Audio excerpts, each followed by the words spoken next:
मातरम, वंदे मातरम। मैं इस पर रिएक्ट नहीं कर पाया जो दिल्ली के चुनाव वाली जो बात थी, तो ट्रैवलिंग में था, अभी भी हूँ। एक सीधी सी बात है, मैं ये चाहता हूँ कि जितने भी लोग हैं, स्पेशली जो ये आने वाली पीढ़ी है, आपके लिए ना सबसे ज़्यादा ज़रूरी ये नहीं है कि अभी का रिजल्ट क्या है, वो तो ठीक है, हो गया दिल्ली की जनता का, और बहुत बहुत धन्यवाद पूर्वांचलियों का और पूरी दिल्ली, क्योंकि दिल्ली हम कहते हैं ना कि पूरा भारत है, भारत से हर कोने से आए हुए लोग हैं। जब कोई उनका अपमान करता है तो बुरा इस बात का लगता है कि जो लोग दिल्ली चला रहे हैं, कम से कम उतना उनका तो अपमान मत करो, चाहे मजदूर क्लास हो, चाहे जो लेबर क्लास हो, चाहे बहुत बड़े बड़े अधिकारी हो, चाहे जो यूपी बिहार से आते हैं, उत्तरांचल से आते हैं, पूर्वांचल से आते हैं। तो जैसा जो चुनाव के समय तो होता ही है नाटक, एक दूसरे का अपमान करना, ये सब करना। यहाँ पर बात ये आती है कि हम 1947 से शुरू करते हैं। थोड़ा सा लंबा होगा ये वीडियो, क्योंकि अगर आपको इतिहास जानने, और जिनको अगर इतिहास जानने में कोई इंटरेस्ट नहीं है तो फिर कोई बात नहीं है, क्योंकि इतिहास क्या है ना, आज अगर आप इतिहास जानेंगे तो आगे चल के मुझे लगता है कि बहुत सारी चीज़ें सीखी जा सकती हैं। मैं कोशिश ये करना चाह रहा हूँ कि आप लोग जो भी हैं, आप जो है देखिए, इतिहास ऐसा समझते हैं कि 1947 से समझते हैं अपन, थोड़ा सा समय लगेगा, लेकिन मुझे इतना भरोसा है कि आप अगर 5 से 7 मिनट लगाएंगे, 4 से 5 मिनट में तो आपको समझना चाहिए कि कब से कहाँ से क्या शुरुआत हुई। 1947 15 अगस्त हम सबको पता है, ठीक है, देश की आज़ादी। उस समय नेहरू जी प्रधानमंत्री हुआ करते थे, ये भी पता है सबको, ठीक है। 1952 में क्या होता है, दिल्ली में पहला विधानसभा का चुनाव होता है 1952 में। तो अगर आप टाइमलाइन समझ जाते हो ना कि टाइमलाइन कैसी है, कि ये हुआ, फिर ये हुआ, ये हुआ, तो उससे आसानी होगी आपको। कई बार एग्जाम के लिए भी शायद आपके काम आ जाए, वैसे जो नहीं भी दे रहे एग्जाम, लेकिन जानना बहुत जरूरी, क्योंकि राजधानी की हम बात कर रहे हैं। एक तो ये चीज़ है, ठीक। इसके साथ साथ क्या है कि 17 मार्च 1952 के दिन क्या होता है, दिल्ली में पहली बार 17 मार्च 1952 में दिल्ली में पहली बार बनती है चुनाव, जो सरकार बनती है।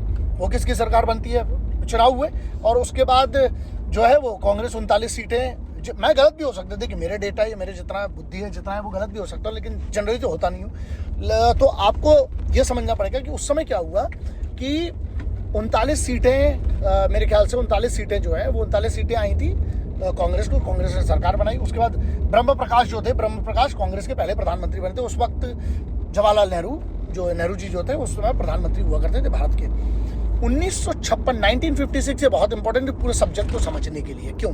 1956 में क्या होता है, दिल्ली में मुख्यमंत्री पद ही गायब कर दिया गया था 56 में।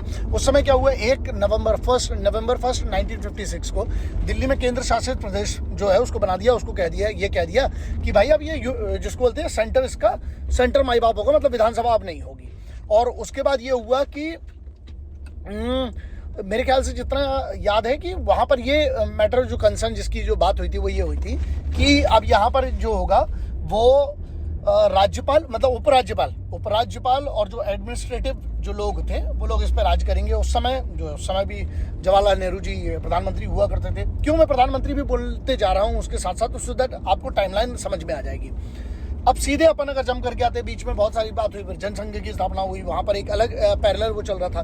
जनसंघ की जब स्थापना होती है, फिर जनसंघ की तो 1951 मेरे ख्याल से 1951 की है, लेकिन उस समय बीजेपी, इस बीच में बीजेपी की भी गठन हो गया। 1855 में कांग्रेस का हुआ था। तो 1991 में जो है 1991 में हम डायरेक्ट आ जाते हैं। 1991 में जो एनसीटी स्टेटस था वो दिल्ली को एक नई पहचान, आइडेंटिटी दे दी गई, एनसीटी स्टेटस बोलते हैं उसको। और जो 69th जो कॉन्स्टिट्यूशन का अमेंडमेंट था, 69th अमेंडमेंट जो था, जितना मुझे ध्यान है 69th जो कॉन्स्टिट्यूशन में अमेंडमेंट हुआ था उसमें नेशनल कैपिटल टेरिटरी जिसको बोलते थे NCT, उसका दर्जा दे दिया गया था। उसके बाद जो है दिल्ली में फिर विधानसभा बनने की बात हुई, विधानसभा बनेगी, ये सब चीज़ें हुई। उस समय प्रधानमंत्री PV नरसिम्हा राव साहब थे, ठीक है। हम बात कर रहे हैं अभी 1991 की बात कर रहे हैं, जब 69th अमेंडमेंट जो हुआ कॉन्स्टिट्यूशन में, उसकी बात करें। 1993 उसके बाद आता है 1993 में दिल्ली में फिर से चुनाव होते हैं जिसमें बीजेपी की सरकार बनती है। 1993 याद रखिएगा, क्योंकि 2 दिसंबर अगर कोई प्रिपरेशन कर रहे हैं ना, तो 2 दिसंबर 1993 एक इंपॉर्टेंट डेट में से आता है, क्योंकि कई बार पूछा भी जाता है, तो शायद ये काम आ जाए जिन लोग के एग्जाम के लिए, कि 2 दिसंबर 1993 को जो है वो दिल्ली में पहली बार जो होता है विधानसभा में जिसको हम कहते हैं कि विधानसभा बनी, उसके बाद चुनाव हुए, उसके बाद बीजेपी ने 49 सीट जीती थी उस समय। 49 का एक आंकड़ा था, बहुत अच्छे से याद है मुझे। सरकार जो बनी थी उस समय बीजेपी की बनी थी, कांग्रेस को उस समय 14 सीट मिली थी। 14 सीट जो थी किसको, कांग्रेस को जो है उस समय 14 सीटें मिली थी। और मदन लाल खुराना साहब, मेरे ख्याल से जितना मुझे याद है, मदन लाल खुराना साहब जो थे वो बीजेपी के मुख्यमंत्री बने थे उस समय। ठीक, ये बात चल रही है अपन 2 दिसंबर 1993 की। अब उस समय पीवी नरसिम्हा राव उस समय प्रधानमंत्री हुआ करते थे। 1996 उसके बाद मैं मेन डेट्स और मेन ईयर बता रहा हूँ चुनावों के जो है, तो आपको थोड़ा सा इजी होगा।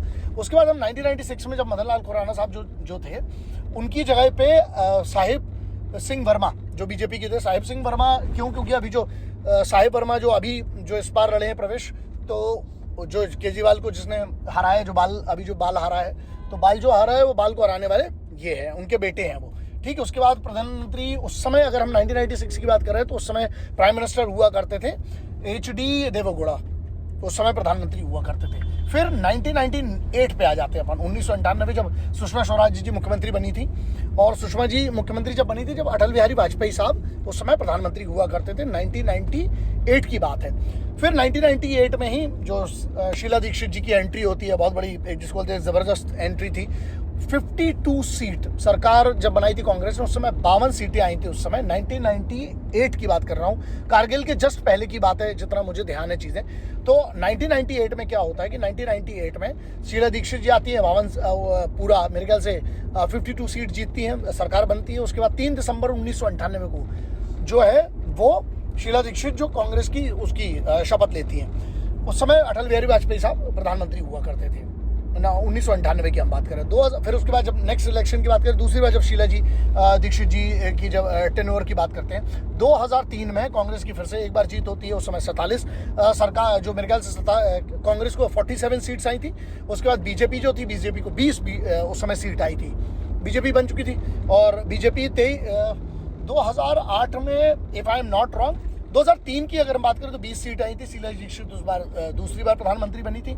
उसके बाद अटल बिहारी वाजपेयी साहब उस समय भी प्रधानमंत्री हुआ करते थे। फिर 2008 में फिर से शीला दीक्षित जी की सरकार बनी थी, तीसरी बार उनकी सरकार बनी थी। तीसरी बार सरकार बनी, उस समय 43 सीटें आई थी कांग्रेस को। बीजेपी को उस समय 3 और जुड़ी थी, तो उस समय उनको, क्योंकि कांग्रेस की कम हुई थी 47 से 2008 के इलेक्शन में 43 हो गई थी। और उसके बाद बीजेपी की जो 20 थी वो हो गई थी 23 हो गई थी। शीला दीक्षित जी तीसरी बार वहां पर मुख्यमंत्री बनी थी। शीला दीक्षित जी प्रधानमंत्री उस समय देश के बदल चुके थे, कौन थे, मनमोहन सिंह साहब हो चुके थे, क्योंकि हम बात कर रहे हैं 2008 की। अब इसके बाद वही इतिहास जिसको कहते हैं ना, इतिहास दोहराने वाली बात आती है। तो इतिहास दोहराने में फिर क्या हुआ कि 2008 के बाद अपन आते हैं 2013 में। आम आदमी पार्टी की एक एंट्री होती है। आम आदमी पार्टी के आंदोलन के बाद जो वो चीज़ होती है, उस समय आम आदमी पार्टी की जो बीजेपी उस समय, मुझे जितना याद है 41 सीटें थी बीजेपी, सॉरी 31 सीटें जो थी वो बीजेपी ने सबसे बड़ी पार्टी जो थी वो बीजेपी थी 2013 में। लेकिन बीजेपी की सरकार नहीं बनी। आम आदमी पार्टी जो थी वो 28 सीटें जीती थी, कांग्रेस ने उस समय 8 सीटें जीती थी। उसके बाद हम 28 दिसंबर 2013 को क्या होता है कि अरविंद केजरीवाल मुख्यमंत्री बनता है। कहाँ का? दिल्ली का। उसके बाद मनमोहन सिंह साहब जो थे उस समय प्रधानमंत्री हुआ करते थे। फिर 14 फरवरी 2014 को केजरीवाल ने इस्तीफा दे दिया। तो यहाँ पर वो आपको drama drama in the sense जो भी हुआ था, राजनीति तो ड्रामा ही, मैं हमेशा कहता हूँ ड्रामा है। और बड़ी अनसर्टेनिटी होती है, किसी को कुछ पता तो होता नहीं है कब कहाँ पर क्या होगा, कौन किसको खरीदेगा, कौन कब बेचेगा। वैसे बिकता तो सिर्फ ज़मीर है, लोग तो बाद में बिकते हैं। तो 2014 की ये बात हुई जब इस्तीफा दिया केजरीवाल ने। 13 के बाद 14 पे आ जाते हैं। उसके बाद इस्तीफा दे दिया। फिर दिल्ली में राष्ट्रपति शासन लग गया था, अगर आपको याद होगा 2014 में जब इस्तीफा हुआ, उसके बाद दिल्ली में प्रेसिडेंट रूल लगा दिया गया था। उसके बाद 2015 में फिर से आम आदमी पार्टी की फिर से एक बार, जिसको बोलते हैं बहुत बड़ी जीत थी, क्योंकि 67 सीट जो जीतना अपने आप में बहुत बड़ी बात थी। उसके बाद 67 सीटें जीती गई। उसके बाद सरकार बनाई गई, बीजेपी को सिर्फ 3 मिली थी और कांग्रेस को 0। उसके बाद 14 फरवरी 2015 को केजरीवाल मुख्यमंत्री बनते हैं। कब? 14 फरवरी 2013 में। सॉरी 14 फरवरी 2015 में हम लोग 15 पे आ चुके हैं। अब टाइमलाइन हम आगे बढ़ाते हैं। उस समय माननीय प्रधानमंत्री जी बन चुके थे, नरेंद्र मोदी साहब प्रधानमंत्री बन चुके थे। 2020 में फिर आप फिर से जीत गई, सेकंड बार जीती थी। बीजेपी को 8 सीट मिली थी, उस समय 62 सीटें मिली थी आम आदमी पार्टी को, 62, if I am not wrong it was 62। और उसके बाद बीजेपी को 8 सीटें मिलती, कांग्रेस को 0। उसके बाद 16 फरवरी 2020 को 16 फरवरी 2020 को केजरीवाल की तीसरी बार मुख्यमंत्री बनते हैं। अब आ गए हम 2020 में। 2020 के बाद अब सीधे उस समय प्रधानमंत्री फिर से 2020 में फिर से प्रधानमंत्री माननीय प्रधानमंत्री मोदी जी थे। उसके बाद 2024 में केजरीवाल गिरफ्तार। उसके बाद सरकार का पूरा जो टाला मटोली ऊपर नीचे जो हुआ तो वो आपको पता है। 21 मार्च 2024 को केजरीवाल को शासन जिसको बोलते हैं वो शराब के घोटाले वाली बात हुई थी। 21 मार्च 2024 उसकी डेट थी। फिर उसके बाद 21 सितंबर सेम डेट थी, 21 सितंबर 2024 को ही क्या हुआ था, आतिशी मारलेना को आम आदमी पार्टी को जिसको बोलते हैं मुख्यमंत्री बनाया गया था। फिर उस समय भी देश के प्रधानमंत्री उस समय जब संकट है प्रधानमंत्री हमारे जो थे मोदी जी, नरेंद्र मोदी साहब थे। 2025 अगर हम बिल्कुल रिसेंट अभी आते थे कि मैंने इसलिए इतना लंबा जो वीडियो किया, कल कोई हो सकता है किसी बच्चे के कोई काम आ जाए जो परीक्षा की तैयारी करे 10-20 साल बाद, आज पता नहीं कितने काम का है। और 2025 मैं चाहता तो सीधे आज ये बोल देता कि भैया 5 फरवरी को हमारे चुनाव हुए थे, 5 फरवरी के चुनाव हुए, उसके बाद 8 फरवरी को जो है उसका रिजल्ट आ गया। 27 साल बाद जो है सरकार बन गई बीजेपी की, 48 सीटें बीजेपी ने जीती। उसके बाद 15 सीटें जो है वो आम आदमी पार्टी को आई और उसके बाद 7 सीटें जो है वो कांग्रेस को। ये वाली बात थी जो इसमें मेरे पास एक जो पहला डेटा आया था, मतलब मेरे पास क्योंकि मैं ट्रैवल में तो रॉन्ग डेटा आया था, जबकि अब आपको भी पता होगा कि 0 सीट है कांग्रेस की। मेरे पास जो पहली बार खबर आई तो मैं कंफ्यूज था उस समय, इसलिए पूरी जब तक क्योंकि थोड़ा सा कुछ बाहर ट्रैवल कर रहे थे इसलिए। लेकिन आपको ये समझना पड़ेगा कि अभी 48 बीजेपी, आम आदमी पार्टी 23 सीट मेरे ख्याल से उनकी होगी और कांग्रेस का 0।